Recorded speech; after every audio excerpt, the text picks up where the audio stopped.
Theories of Teaching and Learning, Assessment 1, Presentation, written, directed and performed by me, Suzanne Hawkins. I was born in 1966, a time when times were a-changin'.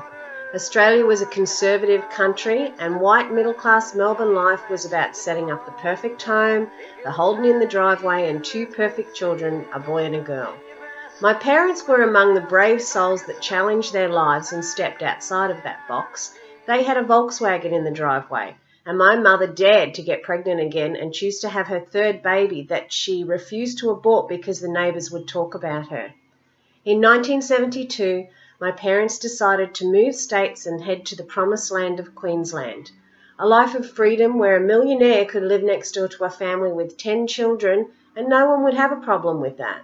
The economic and cultural class lines were blurred in the sunny state, and it offered a life that was a better fit for a family that was over the rat race and was more relaxed and open to the options of diversity.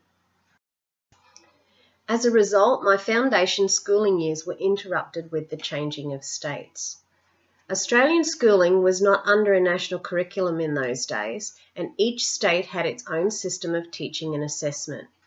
In Victoria, I was in prep, where reading was considered the most important skill.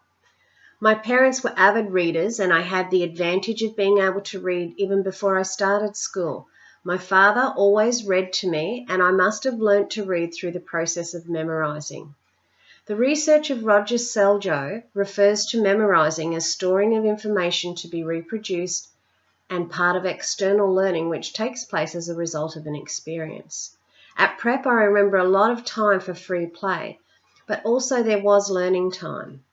At reading time, I was being given the Dick and Jane readers and had to be moved to another group because I was an advanced reader. And I would say at this point I'd begun to read through internal learning as I'd begun to understand and interpret the process of reading and could comprehend reading in a different way.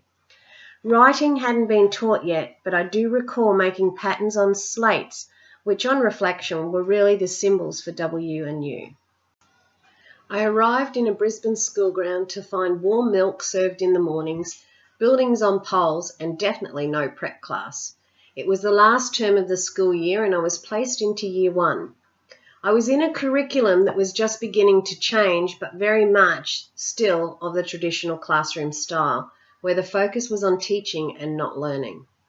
The concept of learning followed the factory model where the teacher did not consider a child's previous knowledge base, but rather I would have had no knowledge about anything until taught to by the teacher. I recall the classroom as being a sparse and unwelcoming place, and the teacher as this tall, faceless shadow with a scary voice. She was always angry at me because I couldn't write. But the fact was I couldn't write. I didn't know how to write. But according to her, if I could read so well, then I should be able to write. Just wasn't the case. Thankfully, the year ended in 3 months, and I only had to suffer for that long. There was still the ability to be able to discipline children through corporal punishment. And this is in line with the theoretical teachings of behaviourists like John Watson and B.F. Skinner. This theory is based on the idea that learning can be achieved through conditioning. In an educational context, this would be a situation where a teacher would create an environment for teaching writing and provide reward or punishment for their behaviour.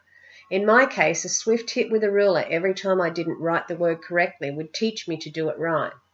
This theory has failure in that it does not consider that there is a variety of learning styles and learners.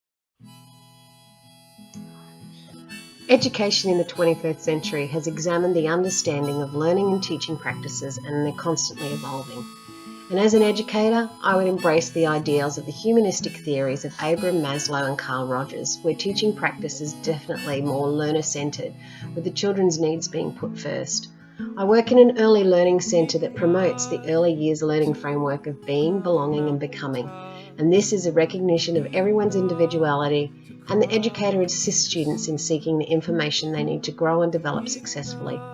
Following in the footsteps of my parents, I'd like to emulate the possibility of thinking outside of the box and provide an opportunity for my students to embrace a freedom to learn through personal exploration and through discovery.